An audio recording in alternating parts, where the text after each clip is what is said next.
Original.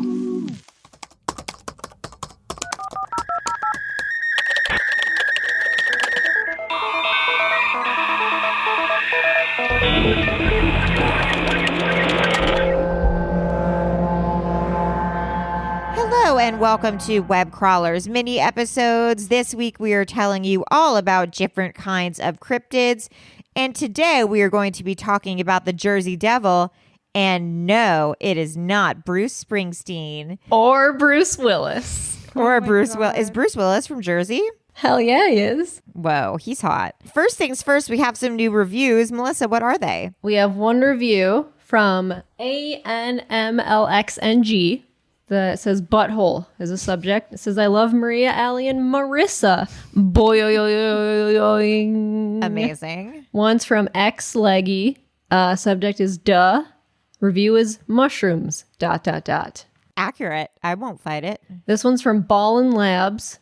It says pleasantly informative. While I wouldn't describe this as an educational podcast, it's so informative and such an easy listen. Hosts are funny and informative.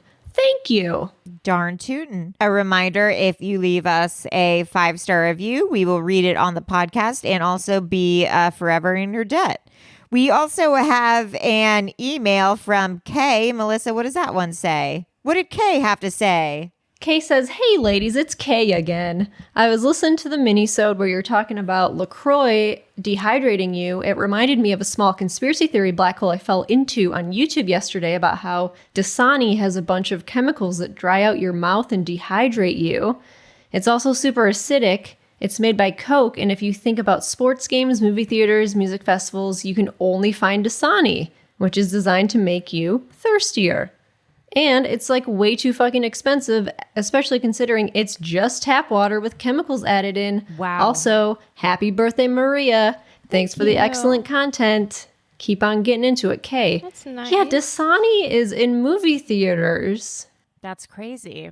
You know when water was sold out when the pandemic started a few months ago? Yeah. There were all these pictures of just Dasani that was left on the shelves because no one bought it. Yeah. And the coconut La Croix was so offensive. Yeah. That's my favorite flavor.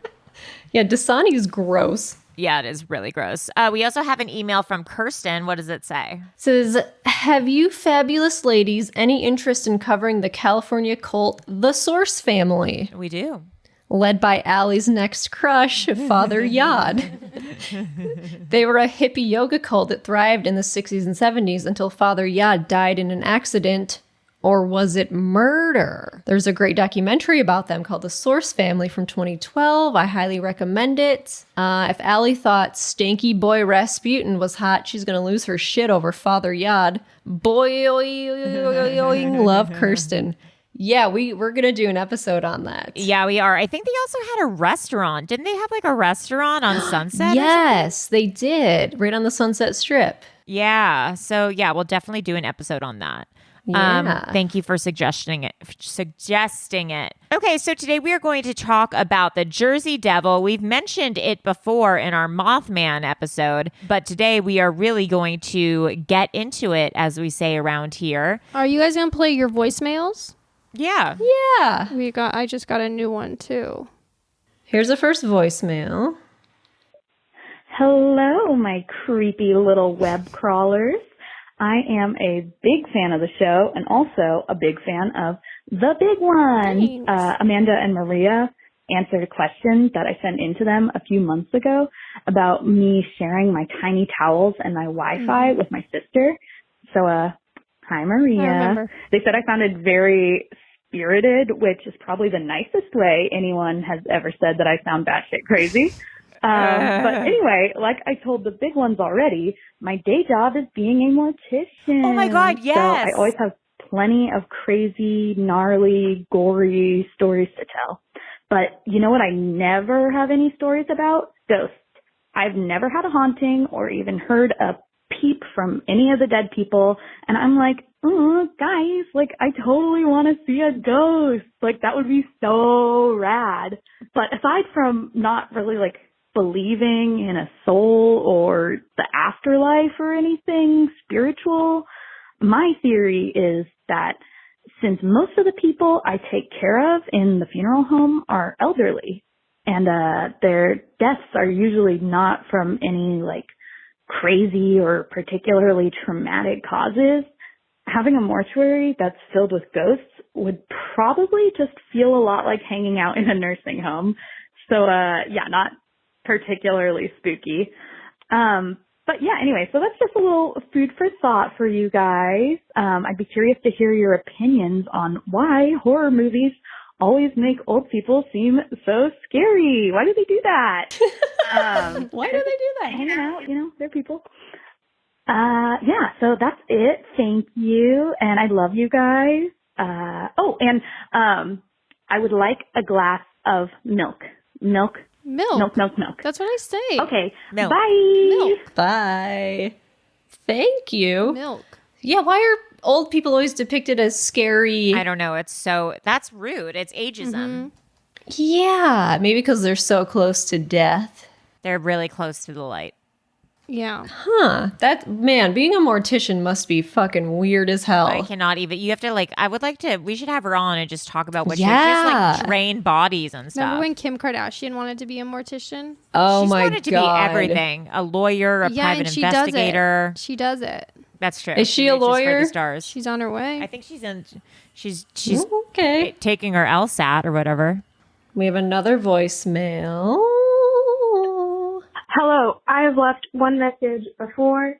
I'm the one who talked about knowing former cult members, like from the Raj Nation stuff. Oh, yeah. So, first of all, I firmly believe you should change your phone number because I thought I remembered it and I thought it was 606-624-6262 and it was not. And I took that as a personal offense, and I think you should change it. Also, the second thing is, I have a story I would like to tell you. So I was in a hot tub with two of my friends. It was a really, really great old jolly time, we were just chilling. And my friend had her phone on the side of the hot tub, which is stupid, I know, but it was there. And there's nothing you can do to change that. And it was a really glitchy phone, too. Like the original SE phone from the Mac ones. But we were talking about how our entire life is a simulation, just like, I heard that on the podcast. And her phone turned on, went to Snapchat, and started recording our fucking conversation. Then it started to glitch, and it played the video of me saying, this could all be a simulation, none of this could be real. And it played that over and over and over again for like 15 minutes, and we were all terrified because, of course, like the hot tub was outside. And so after it finally stopped glitching, we called her dad, and we were like, please, we're terrified. Come outside and walk inside with us because, he's a scary man. Like, he'll scare away the simulation or anything. But he came out and he fucking scared us, too. It was terrifying. I mean, we should have expected it. The guy does that stuff. But, yeah, we were talking about a simulation. And her phone turned on, went to Snapchat, started recording, and kept glitching and playing the recording over and over of me saying, this could all be a simulation, none of this could be real. And it was terrifying. Thank you. Goodbye. And y'all are great. That is scary. That is really scary as hell. I think she also left a voicemail that was like, I'm so sorry, that voicemail was so confusing. You don't have to play it if you don't want to. No, remember, she's the one who knew the cult members from the Rajneesh up in Oregon. That's scary. Yeah. There's one more. Hi, this message is for web crawlers. What up, Fox Rockets? I am so excited to be leaving you a voicemail. My friend Betty, who introduced me to the podcast, shout out to Betty, convinced me to call you after I heard your episode last Friday. So let's get into it. Melissa, Allie, Maria, hello. My name is Becca. So when Craig came on the Lottery Curse episode which, by the way, I just got back from Mundelein, which is like a 48-minute drive from my house in Woodstock because I visit the dispensary there because I'm a stoner. No way. So anyway, Craig brought up the J.G. Wentworth commercial, and I was dying because for some reason my customer service damaged brain sent a Snapchat to my friend Betty of me singing the J.G. Wentworth commercial, Apocalypse. But here is it is saved in my phone from Snapchat from April 30th. Weird. Am I psychic? Possibly. Is it the alien implant in my head sending me It's a simulation. Transmissions from the future? Also plausible. My boyfriend definitely thinks I'm a lunatic. But anyway, now that I've joined Patreon and we're friends on Instagram, I'll send you the videos there and you can do what you will with it. Whoa. I love the podcast. You guys just make me laugh every single day and just keep doing what you're doing. You guys are amazing. Okay, love you. Bye. Bye. That's a simulation. These are both simulation calls because that's weird. That's so weird. Well, it's also weird that we haven't talked about Snapchat in forever. No. Or I haven't thought about Snapchat in forever. And now there's like Snapchat's doing something to everyone. Yeah. I'm afraid to. What if I open Snapchat right now and it's just like, you're gonna die in 2 days or something? Oh my God. Yeah. I'm just gonna Google real quick. Snapchat simulation. Oh my God! Wait, this is from 1 year ago. Oh no! I'm not kidding. I'm freaking out. Okay, this is from 1 year ago on Reddit. I was using Snapchat. A black glitch screen on Snapchat came up and said, "You're in a simulation." What? Yesterday, I was using Snapchat as normal and was trying out different filters. I put it on one I have used before, and it showed the filter for about 1 second before switching to a black screen with glitched text, kind of like an old TV, that said, "You're in a simulation." After 2 seconds, the app closed, and when I went back to that filter, everything was working fine. Oh my God, someone's trying to warn us. Like there's someone at the control panel like trying to get through. This is a scary community. Oh my God. It's called Glitch in the Matrix. And it's all people who are reporting different like glitches in the Matrix. But here's the weird thing. It was created in 2012. It has 612,000 members. But I just went to it and all of a sudden it says, "Sorry, for some reason this thread can't be reached." So they like took down the thread or something. Well, they would have to because too many people were getting wise. Mm-hmm. It's oh my God. What if that was someone calling to say there is a glitch in the system? This is crazy. Snapchat glitch. My sister's face cam screen appeared on my phone. What? This happened in 2015. I was on Snapchat swiping between 3 screens, chat, camera, and stories, doing nothing in particular when it sets on the camera screen and I think I'm looking at, but then I realize it's my sister. So this guy is looking at his phone and then all of a sudden he can see his sister looking at her phone, like through his phone. Through his phone, all of a sudden he can see his sister. Instead of himself looking back, all of a sudden he can see his sister looking at her phone. And like it's like her posing into her phone. Nope. Somehow their Snapchats had synced or something weird. You're on the Glitch in the Matrix Reddit? Is that what you're on? Yeah. This headline is, "My husband is alive, but I see him when he is not there. Parallel timeline or glitch? My aunt went into a different timeline." That's a good movie. Did I just drive through some sort of checkpoint?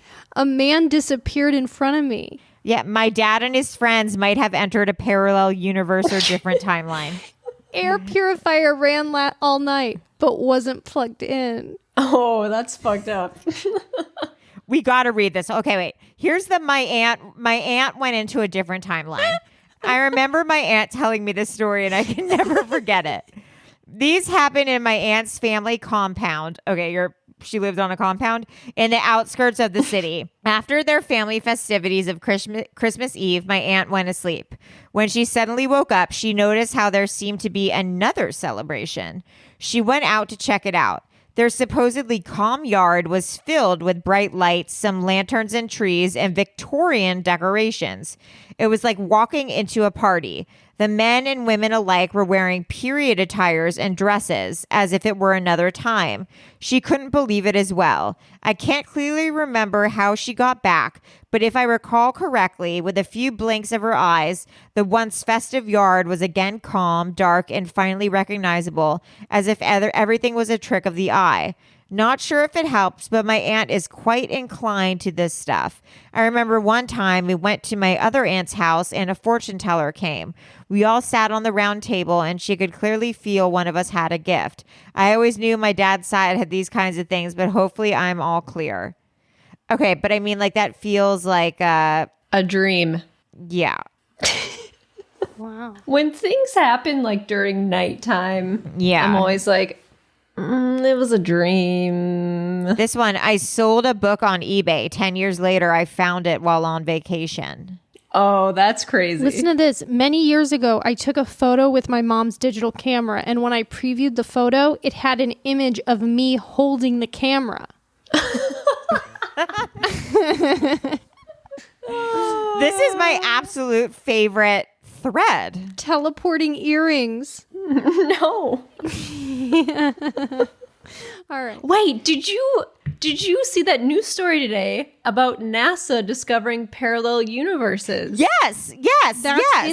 That's in here right now. I just looked at it. NASA discovers parallel universe. I put it on our Twitter. Well, there you go. There you go. This is really crazy. Well, we should do next week. We can do all We gotta do Glitch in the Matrix. Glitch in the Matrix mini-sodes. There's a lot of these things of like, I went to this park and now I found out it doesn't exist. Like, I once visited a missing town. That's like Twilight Zone. Yeah. Like, next stop, Willoughby. Is that the one where he goes back to his childhood? That's a stopover in a quiet town. Oh, that one's good. I believe. My 2 dogs glitched in the middle of the night. What does that mean? What did they do? Walking Distance. That's the Twilight Zone one where the guy walks back to his old And town. it's everything as it was, but he's an older Yep. person. Yeah, that one's crazy. That's a good one. That's one of my favorites. This is a good one. I lost 8 hours? Question mark. No, my God. you were just at work. Wrong memories. I have memories of random places, people, and times that I've never been to or was too young to be at. Is that a sentence? I don't know. Okay. Well, anyways, so we'll talk about that next week.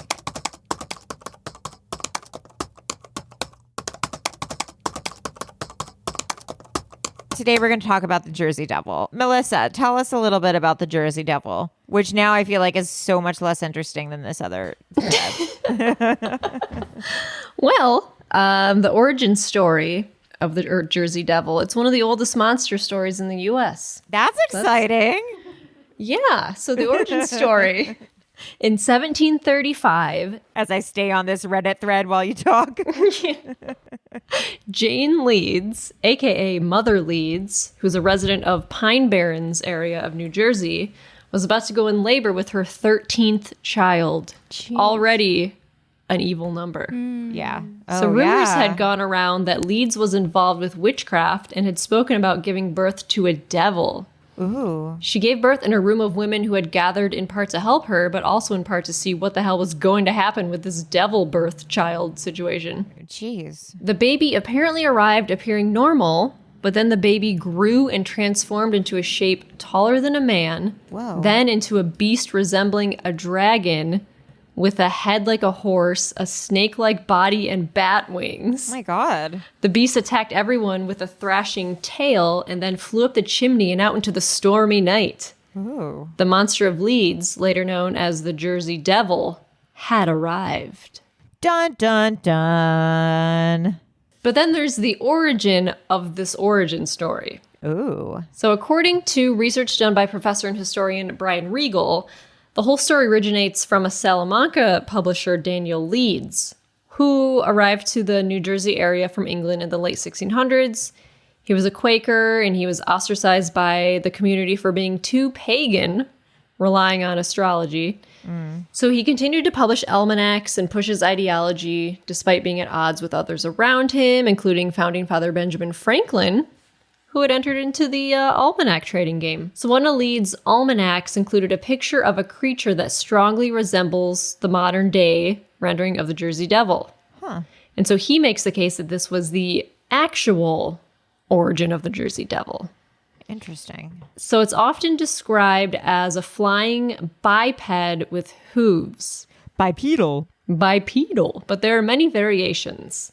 The common description is that of a kangaroo-like creature with a goat or horse-like head, leathery bat wings, horns, small arms with clawed hands, legs with cloven hooves, and a forked tail.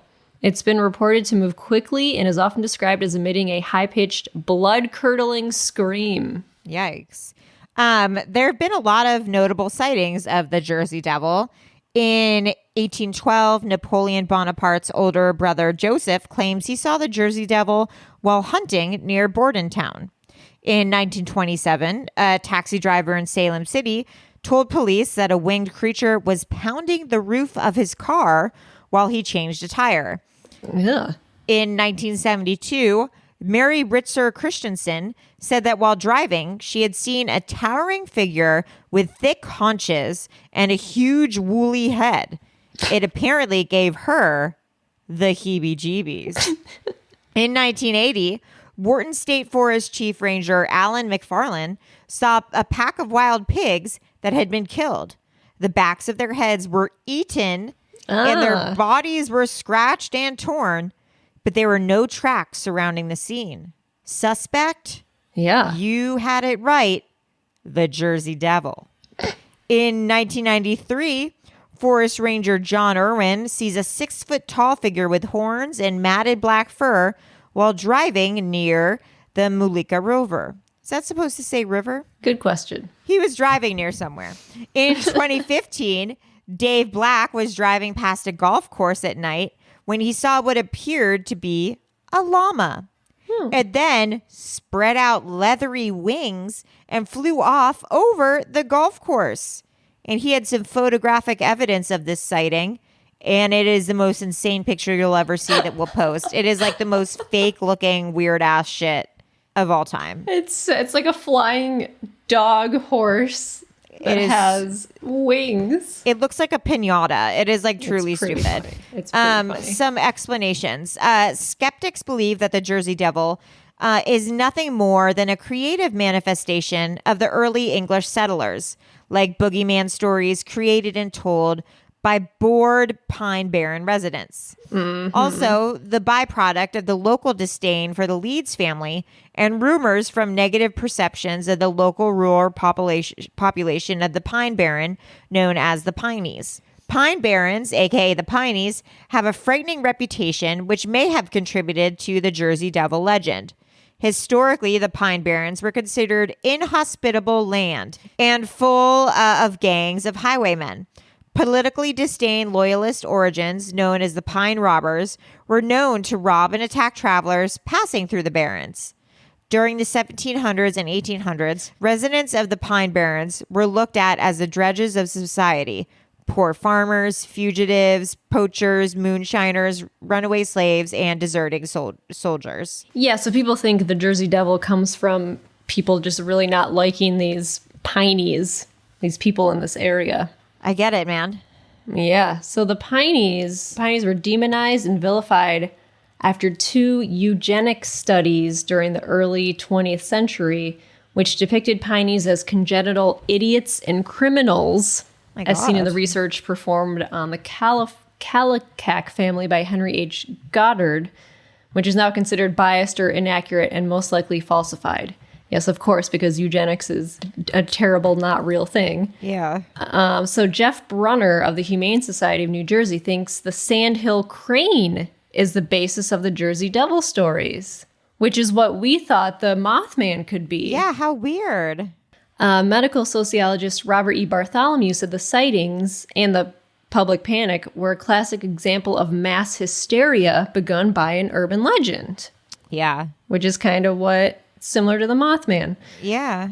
One New Jersey group called the Devil Hunters refer to themselves as official researchers of the Jersey Devil and devote time to collecting reports, visiting historic sites, and going on nocturnal hunts in the Pine Barrens in order to find proof that the Jersey Devil does in fact exist. Interesting. But this area, the Pine Barrens, which is like south New Jersey, southeast-ish New Jersey, it's like a land where it's not fertile enough to really grow anything. So it's kind of like this. You watch The Sopranos, the episode The Pine Barrens?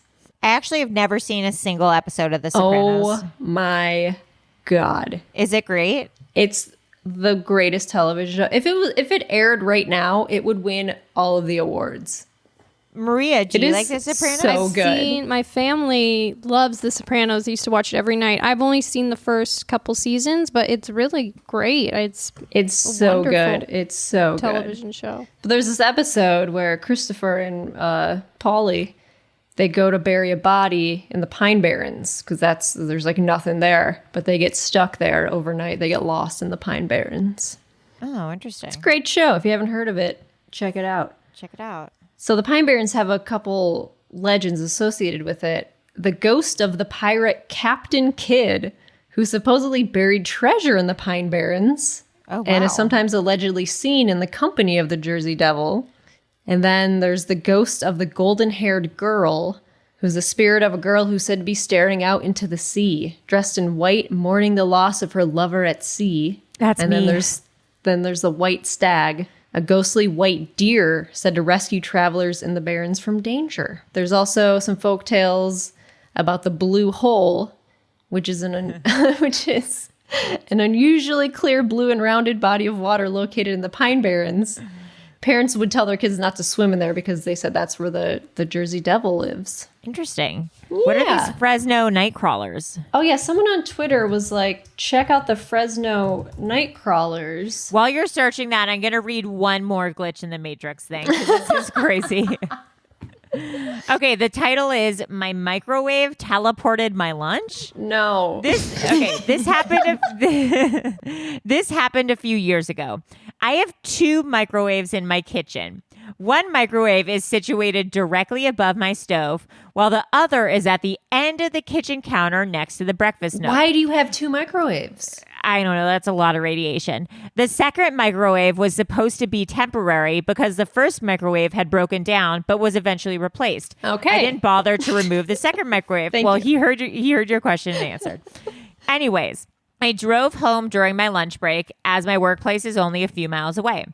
I went to the kitchen, opened the freezer door, and took out a pepperoni pizza Hot Pocket. Ooh. I placed the Hot Pockets on a ceramic plate, put it inside the microwave above the stove, and pressed 2 for 2 minutes. I think I know where this is going. The microwave turned on instantly. When it was done, I opened the microwave door and the microwave was empty. I could smell my lunch in the air, but it was not in the microwave oven. I looked around my kitchen for my food as well as the refrigerator. It wasn't there. The plastic wrapper was in the trash can, but my food wasn't. Out of randomness, hunger, and desperation, I opened the door of the second microwave. My plate and Hot Pockets were inside. My food was hot to the touch as though I warmed it in the second microwave, but I did not use that microwave. Furthermore, that microwave doesn't have express cook time settings. So I would have had to press 200 and the start-stop button to warm my food. But I didn't press that many buttons. All I pressed was 2 on my first microwave.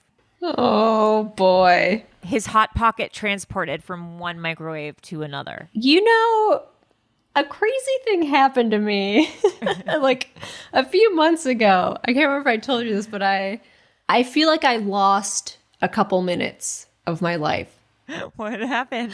I was making tea as I do every morning. I fill the tea kettle with water. I put it on. It takes 3-4 minutes for the water to boil. I put the water, I filled it up, I put it on the oven. I walked away to go feed my cats or something. And then immediately the tea kettle started whistling. And I was like, huh? How? And I put just room temperature water in it. It so blew my strange. mind. I was like, what is happening? What did I do? Did I go to the bathroom? Did I walk somewhere? It blew It my boiled mind. in like 2 seconds. Yeah. It like immediately started whistling and I was like, what? That's crazy. Doesn't it usually take like 5 minutes? For Yes. water to That's boil? weird. Yeah, like I'll feed the cats, I'll like open the door, I'll go take my Lexapro, I'll go like do everything and then Maybe you took one too many Lexapro. yeah. Anyway, Jesus, so I believe that's crazy. the teleporting story. I believe So if there's one thing I do believe, it's that teleporting hot pocket story. Well, if The Fresno Nightcrawler, Oh, yeah. real quick, it's known as the Fresno Alien. And it's a cryptid that's made 2 appearances, one in Fresno and one in Yosemite. In both sightings, there's video footage. It resembles the Carmel area creature. whoa, Huh. So it's just like a weird cryptid that's in Yosemite. Interesting. Anyway. cute. All right. Well, I guess our next week's mini episode is going to be really getting into some of the simulation time glitches because I am here for it. Yep. As the kids say. It is making me lit. Melissa, if people want to reach us, where can they reach us? You guys can email. Why does it sound like you're living in a creepy haunted house? Because Maria? our door creaks. That was a loud ass creak. Yeah, I know. Craig apologized. He says he's sorry. He'll oil it later. Cool. Put some Whoa, it was WD-40 on hot. that. You can email us at webcrawlerspod@gmail.com. You can find us on the internet. You can find us on On the the internet. And where can they call you guys?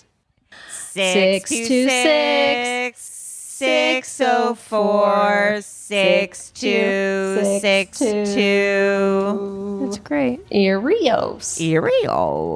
Alley time. Alley time. All right. Well, I'm AJ. I'm Mel Stetz. And I'm Mimi. Mimi. Bye. Bye.